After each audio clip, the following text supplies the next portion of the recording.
Now, many people, as you know, viewers in this country have linked the election to, unfortunately, this bomb blast and so on and so forth, but I'm not going there. But what typically happens before an election is that you have the exit polls.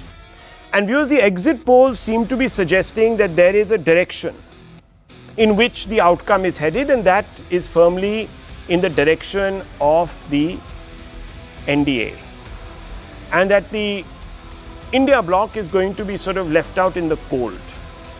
And the latest poll to be added is the Access My India poll, which shows 121 to 141. Let's break it down. In fact, let's go from that to the seat projection. There you can see it, viewers. The seat projection of the Access My India poll suggests that the NDA will get about, at the maximum, 141, at the minimum 121. Remember, viewers, 123 is the halfway mark. So if you take a medium, it's about 131. The India Alliance, or the MGB, the Mahagathbandhan, will get about 98 to about 118 seats. So depending on the range, you can fix somewhere at about 108 in the middle. The JSP, which is the Jan Swaraj Party of Mr. Kishore, will end up with 0 to 2 seats. Then there is a projection, viewers, on vote share. And here is when things get very interesting, because it's 2%. Remember, in the last election, viewers, the difference was about 0.4 or 0.5%. This time it's going to be about 2%, though it is in the margin of error of plus minus 3%. Nonetheless, that is significant. Now, where is all this coming from? It's coming from the woman voter. The woman voter is going to be giving a 5% edge to the NDA. And that means that difference is carrying the NDA across the line. But the first-time voter, the aspirational voter, is going the other way, viewers. It is going to the MGB or the India bloc, to Rahul Gandhi and Tejaswi. And look at the difference there. 37 to 46, 9%. Yes, that is 1 in 4 voters, viewers. That is going that way. But even within that, the first-time voter is a smaller chunk. So while the youth voter is going towards the MGB, it is the first-time voter, the voter that is just turned. And that's about 2% that is overwhelmingly going towards the India bloc, because they have no memory of Jungle Raj, etc., etc. They're only looking at their problem as it stands. And even between 20 and 29 years, viewers, there is a gap. You can see that gap. It's come down, but you see that gap. But 30 to 39 viewers, you see that gap close, the NDA takes an advantage. So the real youth vote is making a difference and making this contest tighter. RJD is going to emerge as the leading party according to the Access My India poll, 67 to 76 seats. The second one will be JDU. The BJP is underperformed itself. It's contesting more seats, or less seats actually, by a fraction. But viewers, it is not getting as many seats. So its conversion is fallen. Now, I want to go across to Pradeep Gupta, who's the chairman and managing director of Access My India, to ask him, why is it that he believes? So as far as Access My India poll predictions goes, our exit poll data suggests these are the highlights. One is that the pro-incumbency in favor of Nitish Kumar for his clean image, good governance, clubbed with central government popularity of, in particular, Prime Minister Modi. And this is something on the ground people witness, and in particular, among the female voters, they voted 5 percentage points more in favor of NDA when it compared to Mahagathbandhan vote. Second is that the youth voter, the elector, in fact, in real sheer numbers, among the age group of 18 to 39, there are about 50% electors, as the 50% contributes, 18 to 39 years of age. But among 18 to 29, which contributes 24%, Mahagathbandhan is scoring, the difference between Mahagathbandhan is very high, as in NDA is scoring about 30%, and Mahagathbandhan is scoring about 44-46%. But when it comes to age group of 39 plus or 40 plus, where the similar gap is there among the NDA vote, in favor of NDA vote, but in between there is an age group of 30 to 39 which contributes 26% of total vote or the electors. There the NDA is scoring 1 point more.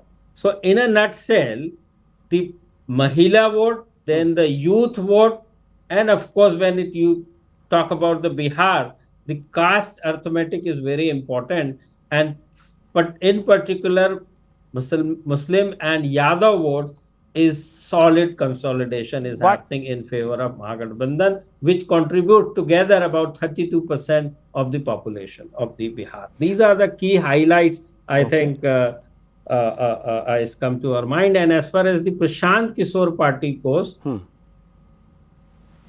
is likely to secure about 4% vote share. The large number of votes coming from the NDA votes. Okay.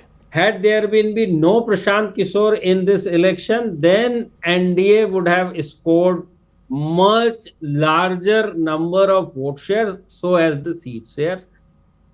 But because of Prashant Kishore Jan Swaraj party is likely to secure about 4% vote share, they have somehow equal out the prospect of NDA with LJP this time, unlike other last time, where LJP contests separately and secured 6% vote. So LJP got added to NDA. Mukesh Sahani's VIP splitted from NDA and shifted this time to Mahagathbandhan and carried away about 2% vote share last time they secured. So that 6 added 2 minus 4, and then Prashant Kishore is taking away 2.5 to 3% from the fold of NDA. So in a net, the situation is turning out to be similar to the last time. Okay, that's very interesting. But you see, I have to ask you this. Conventional wisdom suggests that when women voter turnout goes high, especially in Bihar, as we saw last year, the NDA should canter home, because not only net have more women voted this time, but their proportion is also, as in their vote share is also higher. Their turnout is also higher.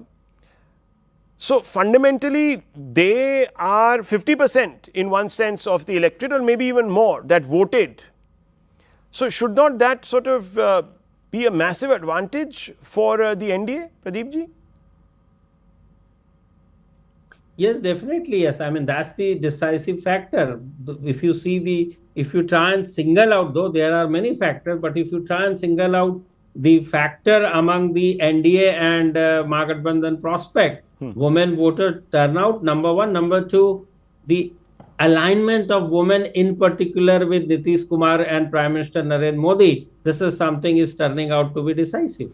But Gupta ji, now let me ask you the trick question. Which end of this spectrum are you leaning towards? Are you going to say that the NDA will get about 141 and the India or the MGB will get under 100 as you are predicting, or are you leaning towards something else? Are you saying that it's going to be so tight that the margins will only decide? And also, I want to ask you on this Prashant Kishore factor, since you're saying it's damaging the NDA so much more. Many say that Jan Swaraj, being a first-time party, is being under-assessed, because that usually happens. You have no base to compare. So is it being underrepresented in polls? And if they do better, who benefits? Gupta ji. Okay. If see in our poll as well, the margin error of margin is 2%. Okay. So if Prashant Kishore score from 4, what we predicting, to 6, then it will dent the NDA prospect. And if it is 2% for the Prashant Kishore, then NDA is definitely going to cross 160 number of seats. 160. I see. So it's an inverse relationship in one sense. Now, Gupta ji, you're saying that Jan Swaraj is going to hurt the NDA more. So obviously he's not the B team of the BJP as he's being projected to be, isn't it? That's what I'm saying. So two factors. One is how Prashant Kishore does on the ground. That's one. Two, this incremental total 10 percentage point in turnout. 6 is, of course, on the account of SIR, but this 4% turnout incremental. If among the in this 4%, if large chunk is in the age group of 18 to 29, Yeah. then it will help to Mahagathbandhan. Well, stay with us. Otherwise, it will help to NDA. Okay, stay with us, sir. I just also want to go across to Amitabh Tiwari ji, who's another pollster with Vote Vibe. And Vote Vibe has also come out with some predictions. So let's keep them both on the air. And I want to bring you in, Mr. Amitabh Tiwari. Mr. Tiwari, your poll, I hope Pradeep ji is also there. Your poll is clear in its pro-NDA projection. The Axis My India even is more tight than yours. Why do you think this is an NDA advantage, Mr. Tiwari? No, I would say even our poll is showing a tighter race in the sense we have a range of 125 to 145. Whereas Axis My India has a range of 121 to 141. Ji. So I think Axis My India and Vote Vibe are two polls which have a lower range of in 120s. And this is precisely because of the fact that the election has become very hyper-local. And in the end, the Jan Swaraj party's campaign seems to have fizzled out. So what has happened is that a section of the voters who had moved to Jan Swaraj or who were thinking of voting for Jan Swaraj, largely youth, a section seemed to have come back to Mahagathbandhan, and a section of upper caste youth, upper caste voters who were considering voting for Jan Swaraj seem to have made their way back to the NDA. So we now have a position in Bihar wherein perhaps for the first time in many years, the others' vote share is likely to be less than 20% as per our estimates. The top two parties are likely to be around 87% plus minus 3%. And this highlights the bipolarity of the election. And this also signifies why there was a very high turnout, because both the camps have mobilized their voters and both the supporters of NDA and Mahagathbandhan feel that they are in a chance to win, and they have come out and voted in larger numbers. So both have been able to mobilize. So what is the overall effect of this higher voter turnout? I mean, I know that it's difficult to read it, but tell me. See, if you see the higher turnout, the female turnout is higher by around 9%. In 2020 also it was higher by around 6%. However, for the first time in the history of Bihar again, the number of votes cast by women is more than the number of votes cast by men. That is around 4 lakh.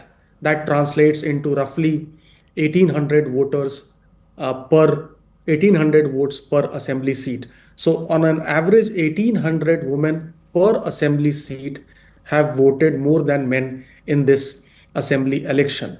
And if this goes one way, then we can have the exit polls which are predicting 150, 160 plus estimates. And I think this Mahila Rozgar Yojana clearly has emerged as one of the central themes of this election. And this has what perhaps has also motivated more and more women to come out. They have received the benefit of Nitish Kumar schemes over many decades now. And there is also a sympathy for Nitish in his last election, and people want to, or largely the women also may want to send a farewell sort of an election to him, or a gift sort of an election. So that's why we saw the turnout is high. Now, I know that directionally, of course, all the polls are predicting an NDA victory, and even Chanakya, in fact, which has come out a short while back, that's really at 160 for the NDA. But I want to ask you, since you both of you have basically run a very close and tight race in your predictions, what is the S factor that could upend your calculations? Is it the new party, which is the Jan Swaraj? Is the youth vote? Mr. Tiwari? There is a probability that in any survey, a new party can get lesser number of votes. However, we have been tracking Bihar since July, and at one point of time during July, August, the vote share of Jan Swaraj had reached 9.7% levels. So there was you can say a peak of almost 10% vote share for Jan Swaraj. What we also not factor in, Rahul, is the fact that a new party also has challenges in communicating its symbol to the voters. The urban voters, youth voters are fine, but in rural areas and middle age, senior citizen voters or less educated voters, what we also found in our tracker is that 48% of the respondents did not know what the symbol of Jan Swaraj was, and only 35% knew correctly Well, what its symbol was. 16% identified it incorrectly. Well, viewers, the sense that I'm getting after speaking to these two gentlemen, thank you very much, gentlemen, by the way. Obviously, best of luck for your projections, because it's your neck that's going to be on the line. We'll, of course, have to cop the blame because people will say that you gave them airtime. But nonetheless, viewers, this is not an exact science. But I just want to say one thing. It's the youth voter, viewers, especially the first time and the aspirational voter up till 30, that is beginning to be heard. By 29, they might be decisive. Keep your eye on India's youth, viewers. They hold the keys. And political parties will now have to really pay attention to this group. I'll leave it at this. Thank you.